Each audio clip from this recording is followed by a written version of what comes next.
Each class lasted 20 minutes and Madeline wasn't in Rogue's next class until the physics which she had third. Madeline decided not to see if Rogue's threat was empty or not, so she would change in between first and second class. Then she would concentrate on finding some way to get her back. Gabriel sat in math staring at Madeline. He found her attractive and she seemed to do the same to him, but every time she spoke to Rogue she became preoccupied, like there was something so important that he disappeared. He gave an internal shrug. He had known Madeline for 2 days and they had nothing in common except they lived together and were mutants, but then infatuations were normal, right? Toad was going to love his new assignment, it was so right for him. He had the brand new digital camera around his neck and he had escaped having to bathe for another week. He was in heaven and would remain there until he had to stop taking pictures. Madeline Pride had on a skirt today, so Mystique could receive pictures of Madeline's underwear as well. It would all start third period. Madeline slouched in her seat, absent-mindedly copying out page upon page of notes. She wondered what would happen if she didn't comply with Rogue's demands. Would the Southern Belle try to diaper her in front of everybody? If so, would she do it at school where there is less than 100 people there, and besides the X-Mice only the Brotherhood really knew who she was? Or Rogue may try it out at the Institute, plenty of people, all of them knowing exactly who she was and embarrassing her in front of her peers. Or Rogue might be all mouth and no trousers. Madeline mused and turned around to see if anyone else could hear her thoughts. She saw Gabriel staring back at her and it hit her.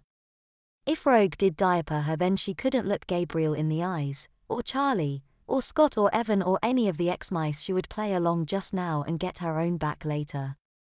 Madeline smiled and Gabriel smiled back, each of them thinking completely different thoughts. The longer Madeline held Gabriel's gaze, the more his ego grew. He felt special to be in her eyes because then he was in her thoughts and that was where he wanted to be. Then she smiled and Gabriel could hear the angels begin to chorus and he smiled back. She then looked determined. Even through the smile she had a sense of something else in her thoughts. What Gabriel couldn't describe, but it was there, like a sickly sweet honeysuckle smell that overpowered his senses and drove him wild. He wanted her to look at him with that look in her eyes and claim her love for him. He barely even noticed the bell that signaled her to flee from the class. Running into the cubicle, Madeline closed the door, put the lid down on the toilet and locked the door. Going into her bag, Madeline was thankful for Rogue's foresight with 2 diapers lying in the bottom. She pulled out her standard pull-up diaper only to find that it was her slightly used one from this morning. There was no way she was going to put that back on her skin. Gross. The next was even more horrific. It was the tape-up extra thick baby-style diaper, but it was clean and with the style of skirt she wore it was hardly even noticeable. She thought, holding the diaper around her waist, contemplating. Being sensible, Madeline used the toilet she was sitting on, then returned to her crinkly white problem. Walking in wet diapers for an hour and 40 minutes longer. Or brave it out without either, run the risk of Rogue finding out and have to face the unknown.